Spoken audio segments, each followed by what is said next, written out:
Hey, what's up? My name's Alea. Welcome back to my channel, and welcome to another bookstore vlog. So today we're going to be doing some book shopping, and we're going to be going to Barnes & Noble and Half Price Books, and I think I'm going to be doing some pretty serious damage because this is kind of like my little Christmas present to myself, and so I'm going to be taking you along with me, and I'm going to give you a tour of the bookstores, and then when we get back we're going to be doing a big book haul. So without any further ado, let's go book shopping.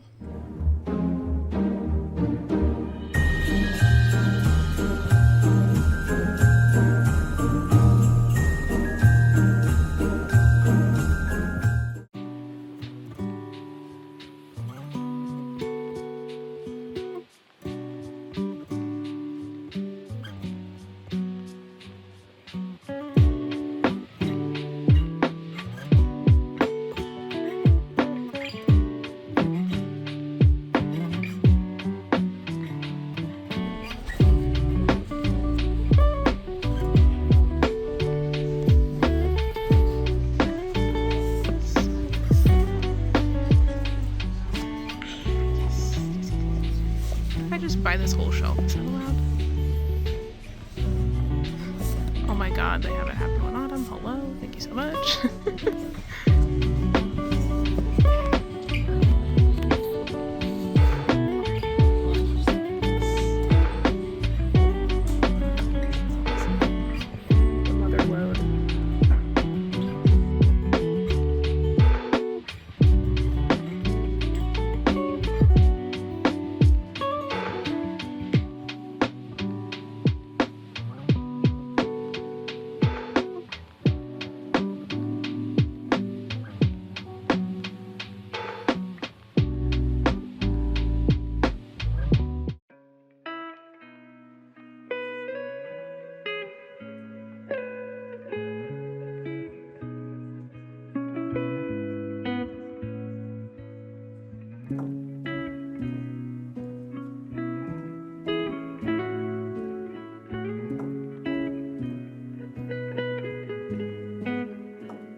Hello. So I'm back from book shopping, and as you can see, I got a lot of books. This actually isn't even all of them because I got so many that I am gonna have to like ship some back to myself because we went book shopping when I was at Christmas break with my family and I could not fit all the books in my suitcase. So I got like 18 books, I think, and it wasn't that bad. It really wasn't that bad. Don't give me that look. Lies! Lies and slander! I went to Half Price Books first, and they had a ton of historical romances that were super, super awesome that I've been wanting to get to, and they were super, super cheap. So a lot of them were just like $3, $5, whatever, and they're used, but they're like super awesome. So I'm really excited. I found a lot of gems. So let's get into the book haul. So the first ones I'm going to show you are a few Lisa Kleypas ones that I got. So I found It Happened One Autumn by Lisa Kleypas. So this is book 2 in her Wallflower series. And this has like the original first edition cover with the step back. Hello, let's take a minute to appreciate her. We love to see it. This is one I've been wanting to read for a really long time. I read book 1 of the series in 2023, and then I read book 3, and I loved both of them, but I didn't read this one because I didn't have a copy, and because I've been really wanting this specific edition, and I've almost ordered this like online from like random thrifted sellers multiple times, and I decided not to because I was like, well, I don't really want to pay that much for it. And then wouldn't you know, I just stumbled upon a copy in Half Price Books, and it's funny how that happens, you know what I'm saying? So I'm really, really excited about this. And then I also found book 4 in the same series, Scandal in Spring, and this is another one I've been really, really dying to get to. This is a series that I really want to finish in 2024 because I've been absolutely loving it, and so I'm really excited to read this one. This is Daisy's book. And then I also found Mine Until Midnight, which I just kind of heard about a few weeks ago because there's a character in here, our main hero, his name's Cam. He was one of the main characters in Devil in Winter, which is book 3 in the Wallflower series. And so this is kind of like book 1 in her spin-off series. It's like her second series after the Wallflower series, and it's Cam's book, and I've been absolutely dying to read his book. I really, really love Cam. He is a gypsy guy, and he works at this like gambling den, and he's like really good with numbers and predicting like who's gonna win these different gambling games and stuff, and his job is to kind of like be the manager on the floor and like oversee the gambling games and stuff. And he's a really good guy. He's super steamy, and he's just super interesting to me. So I'm really, really excited about this. And this cover is like a little bit beat up, but I was like, I'm gonna tape it together. I don't even care. I love Cam so much. I'm dying for his book. And it has the step back, which we also love to see. So super excited about these. This was like one hell of a find. I went down one historical romance aisle in Half Price Books, and I was like, just bury me here in the romance aisle. Like I'm not leaving, you know? So I'm really excited about those. And then I found some other historicals that are also really, really cool that have been on my TBR for a while. And some of these are ones that I've been hearing the romance girlies on booktube scream about for ages.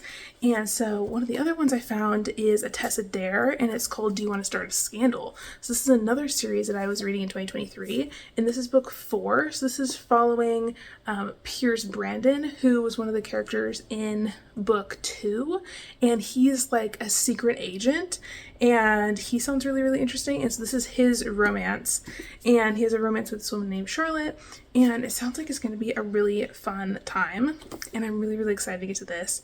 And then I also found one by Eloisa James, and it's called An Affair Before Christmas. So this is one that I've heard some mixed things about, but I absolutely love this cover. It has this like Christmas masquerade vibe going on, and again, stunning step back. We love to see it. But I've picked this one up because I've been looking for more Christmas historical romances in particular, and so I thought I would give this one a go and just see what I think of it. And I've also been wanting to read some more Eloisa James, and I'm pretty sure, I think this is the first in this series, but don't quote me on that. I might not be right about that, but I'm still really excited to get to it. And then I also found another really exciting one. It's called To Scotland with Love by Karen Hawkins. So I've been wanting to read this whole series, and I've been like slowly collecting all the different books. And so this is book 2, and I own books 1, 3, and 4. And so this is the only one that I didn't own, and I found a really, really nice copy of it at Half Price Books, and I'm really excited about this. It's a Highlander romance. And then I found another one that is another historical, and it's by Sophie Jordan, who was an author that I just discovered in 2023, and I absolutely love her stuff. I think she's a wonderful writer, and I've been wanting to pick up some more of her historicals, and I think this one was one of the ones that I heard good things about, and so I found this and I was like, I have to get this. I love Sophie Jordan. So the last historical that I found is called Again the Magic by Lisa Kleypas. So this is one that I read in 2022, and it was one of my favorite books that I read that year, and it's absolutely amazing. This is the prequel to the Wallflower series, and we're following Aileen and McKenna, and they have this really steamy, angsty, like second chance romance. Ooh, I'm realizing that there's like highlighted bits in here. That's so funny. But I loved this book, and I've never been able to find a copy for myself, and so I saw this and I was like, I have to get this. Oh my god. So basically that's my like crazy historical romance Lisa Kleypas little haul. And then I also found some other books at like Barnes & Noble, and they had a whole bunch of like horror books and new releases and stuff like that. So the first one that I grabbed from there is Nestlings by Nat Cassidy. So Nat Cassidy is an author that I really wanted to give a go in 2024. I've been hearing incredible things about his books. He also wrote Mary, and that's another one I really want to get to, but this is a new release from him. I think it just came out like a couple months ago, and it's about this couple that moves into this really creepy like complex. It's like a fancy apartment in Manhattan, and they basically like win this kind of like lottery thing, and they get to live in the apartment building for like really, really cheap. And the wife has just had a baby, and during childbirth she was like paralyzed, and so she has this young baby and she's in a wheelchair, and this apartment is like way up on the top floor of this like high-rise really ritzy place. And she's like, I'm not going to be able to get around there. Like, it's not made for people who have wheelchairs. And her husband's like, well, we need to take up the opportunity. Like, this is a really great place, and we won this whole lottery thing. Like, it's going to be great. And so they move in, and they quickly realize that, like, something is really wrong with this apartment building. Like, I'm not sure if it's haunted or what, but, like, their baby starts acting weird, and there's a bunch of creepy shit going on. All their neighbors are really shady, and it sounds really, really creepy, and I'm excited to get into it. And this cover, hello, and the spine with the bird skull, hello, spooky. Love to see it. And the next one I grabbed is A House with Good Bones by T. Kingfisher. So this is one I've been wanting to read for a while, but I've been hearing some mixed reviews about it. And so I was kind of holding off, but a lot of people told me that they thought I would like this based on some of the other horror books that I read this year. And so I thought I would give it a go because I really like haunted house stories. And I think this is about a woman who goes back to her childhood home, and her mom is kind of like losing it. And it kind of seems like this woman's dead grandma is haunting this house. And I've heard that it's like a Southern Gothic horror, and it's supposed to be like really twisted. And I think it has to do with like family ties, maybe like family trauma and that kind of thing. And that's like right up my alley. So I thought I would give this a go. It also has a very creepy looking vulture on the cover, which we love to see. And I also grabbed another horror called The Death of Jane Lawrence by Caitlin Starling. And so this is one I've been hearing a lot of good things about. This is one that I was kind of surprised so many people were saying good things about last year. And I remember when I posted the last poll for my book club, they were kind of voting for this one over some of the other horror books that I thought people would be more interested in reading for book club. And so I thought I would grab a copy because I have a feeling that this might end up being one of the horror book club picks for 2024 for the Big Bad Booty Witches book club that I run. So I thought I would pick this up and just see what's going on with it. I'm really excited to get into it. I think it's about this woman who has a husband, and I think he's like a creepy doctor, and they live in this like crumbling family manor, and some creepy shit I think is happening. I'm not sure if the wife is doing creepy shit, but it's giving like I like to sew dead bodies together in my basement energy with this cover. So that's kind of all I needed to know, and I've heard really good things about Caitlin Starling's horror books, so I really want to get into this. Also, this lady has a really creepy like bone ring on her finger. I don't know if you can see that, but it's very spooky. And then next up, I grabbed a couple fantasy novels. So one of the ones I've been wanting to get to for a really long time is One Dark Window. And I think the sequel for this one is now out. I think it's a duology. And I think it's about this woman who got some kind of like disease when she was young. And in this world, if you get this certain disease, they kill you because once you recover from the disease, you have magical abilities. But this woman got this disease and her abilities are not super overt. So she was kind of able to hide it. And she got the disease when she was really young. And so she's kind of just grown up with this ability. personality, and it sounds like she kind of has this voice that talks to her in her mind, and I'm not sure if the voice is like an evil spirit or what exactly it is, but there's some sort of spirit that's like trapped in her mind that talks to her. And the story kind of goes from there, and I think she kind of has to like use her powers to do some stuff with dark magic in this world. And it looks really, really cool. I love the like gold edges on it too. It's really, really pretty. And I've heard really, really good things about this, so I wanted to give it a go. And then the last one that I have is a new release that I was really excited to see, and it's called A River of Golden Bones. And this cover, hello, we love to see it. I remember I heard like very few things about this one, but I saw the cover on Goodreads and I was like, that looks like something I would love. And it also has a really cool like map on the inside. And the back says, would you be brave enough to figure out what kind of hero you are? On the back it says, if you were Sleeping Beauty's twin, lusting over your sister's big bad wolf fiance, forced on a journey in Howl's Moving Castle in order to kill the Wicked Witch, would you be brave enough to figure out what kind of hero you are? Okay, so it's kind of like Sleeping Beauty, kind of like Howl's Moving Castle. I'm down for both of those things. And it has to do with two girls who are twins, and there's a magical kingdom, and it sounds like they go on an adventure of love and self-discovery. And I've also heard that it has like queer rep in it as well, and I'm just obsessed with this cover. I think that anything that looks this pretty, I'm gonna have to read it. So those are all the books that I got at the bookstores. Thank you so much for watching. If you made it to the end of this video, leave me the book stack emoji in the comments and let me know which books you're excited to read in 2024. I'm really excited to get into reading in the new year, and thank you so much for watching, and I'll see you in another video very soon. Bye!